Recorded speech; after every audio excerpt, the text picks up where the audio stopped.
আজকে দেখাবো কীর্তিপাশার ঐতিহাসিক জমিদার বাড়ি। এখানে আপনারা কিভাবে যাবেন, কি দেখবেন এবং কত টাকা খরচ হতে পারে সবকিছু থাকছে আজকে এই ভিডিওতে। হ্যালো এভরিওয়ান, কেমন আছেন সবাই? আশা করি সবাই ভালো আছেন। আপনাদের দোয়া আমি খুবই ভালো আছি। আজকে যাচ্ছি কীর্তিপাশা জমিদার বাড়ি ঘোরার জন্য। ঝালকাঠি শহর থেকে 4 থেকে 5 কিলো জায়গা হবে এই কীর্তিপাশা জমিদার বাড়ি। আপনি চাইলে অটো বা অথবা সিএনজিতে করে আসতে পারবেন মাত্র 20 থেকে 25 টাকায়। কিছু দূর যাওয়ার পরেই দেখতে পারবেন এত সুন্দর একটি সবুজ মাঠ। আর সবুজ মাঠটা দেখতে কিন্তু আসলে অনেকটা সুন্দর লাগে। আজকে ওয়েদারটা কিন্তু আসলেই অনেক সুন্দর ছিল, কেননা হালকা হালকা বৃষ্টি পড়ছে এবং চারদিকটাই দেখতে পাচ্ছি যে সবুজ। দেখতে দেখতে চলে আসলাম আমরা কীর্তিপাশা জমিদার বাড়ির সামনে। এই যে পুষ্কুনিটা দেখতে পাচ্ছেন, এটাই হচ্ছে জমিদার বাড়ির সামনের পুষ্কুনি। আপনারা আমার পিছনে যে গেটটি দেখতে পাচ্ছেন, এই গেটের ভিতর থেকেই ঢুকতে হবে যে ওই জমিদার বাড়িতে। আমার পিছনে হচ্ছে যে একটি গার্লস স্কুল, কমলিকান্দ নবীনচরণ বালিকা মাধ্যমিক বিদ্যালয়। তো চলুন দেখা যাক এর ভিতরে কি আছে। তো আপনাদেরকে আজকে সবকিছু আমরা একটু ঘুরিয়ে দেখাবো। এই জমিদার বাড়ি প্রতিষ্ঠিত হয়েছিল 19 শতকের শেষ দিকে বা 20 শতকের শুরুতে।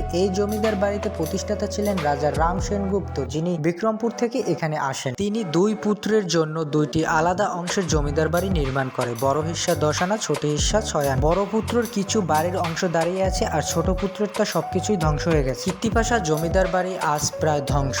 বাড়ির অধিকাংশ স্থাপনা পরিত্যক্ত। কোথাও ছাদের সুরকি ক্ষয়ে পড়ছে, কোথাও দেয়াল ফেটে পড়ছে। 2004 সালের স্থানীয় উদ্যোগে এখানে একটি জাদুঘর প্রতিষ্ঠা করা হলো, তা এখন অকার্যকর। যত্ন সংরক্ষণের অভাবে জমিদার বাড়ির ঐতিহাসিক সৌন্দর্য হারিয়ে ফেলেছে। এই জমিদার বাড়ি কিন্তু প্রায় 300 থেকে 400 বছর আগের পুরনো জমিদার বাড়ি। এই জমিদার বাড়ির কিছু কিছু অংশ এখনো অনেক ভালো আছে, আর কিছু কিছু অংশ একদম ধ্বংসস্থল। আর আমি যে বলেছিলাম যে বড় ছেলে 10 আনা, এই হচ্ছে তার বাড়ি সম্ভবত হবে। এই বাড়িটার কিছু অংশ এখনো ভালো আছে। ছাদের উপর থেকে যদি পুরো এরিয়াটার ভিউটা যদি আপনাদেরকে একটু দেখাই, দেখতেছেন যে এখানে পুরো এরিয়াটাই কিন্তু জঙ্গলে ভরা। দেখলে মনে হবে যে একদম ভূতের বাড়ির মতো হয়ে আছে। এবার আমরা বাহির থেকে একটু যদি এই বাড়িটার ভিউটা দেখাই, দেখলে মনে হবে অনেকটা ভয়ানক। এবার আমরা দেখাবো কীর্তিপাশা নার্সিং কলেজ। এই নার্সিং কলেজটা আপনাদের কাছে কেমন লাগছে অবশ্যই কমেন্ট করে জানিয়ে দেবেন। আজকে ভিডিওটি এই পর্যন্তই। সবাই ভালো থাকবেন, সুস্থ থাকবেন এবং ভিডিওটি আপনাদের কাছে কেমন লাগছে অবশ্যই কমেন্ট করে জানিয়ে দেবেন এবং আরো নতুন নতুন ভিডিও পেতে চ্যানেলটি সাবস্ক্রাইব করে পাশে থাকবেন।